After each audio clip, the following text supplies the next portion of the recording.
लातूर ग्रामीण विधानसभा मतदारसंघात राजेवाडी मतदान केंद्रावर पर्यावरणपूरक मतदान केंद्र संकल्पना साकारण्यात आली आहे।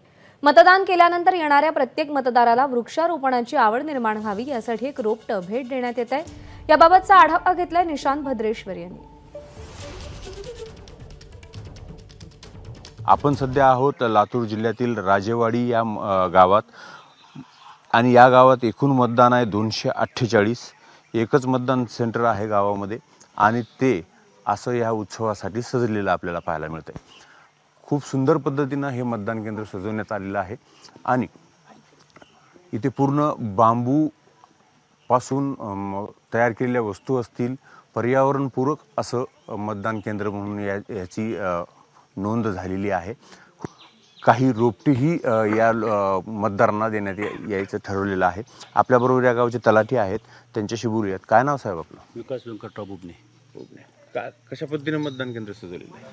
हे आमचे 234 ग्रामीण लोकसभा मतदारसंघाचे सहाय्यक निर्णय अधिकारी प्रियंका आहिरे मॅडम यांच्या संकल्पनेतून पर्यावरणमुक्त म्हणजे इको फ्रेंडली आणि लोकांना मतदाराची आवड निर्माण व्हावी व त्यासोबतच निसर्गामध्ये सध्या झाडांची कमतरता आहे, झाडं लावण्याची त्यांना प्रेरणा मिळावी या उद्देशाने ह्या मतदान केंद्राचं हे केलेलं आहे, स्थापना केलेली आहे, सजावट केलेली आहे। कॅमेरामन धनंजय धारुंटेसह निशांत भद्रेश्वर, एबीपी माझा, राजेवाडी। एबीपी माझा, उघडा डोळे बघा नीट।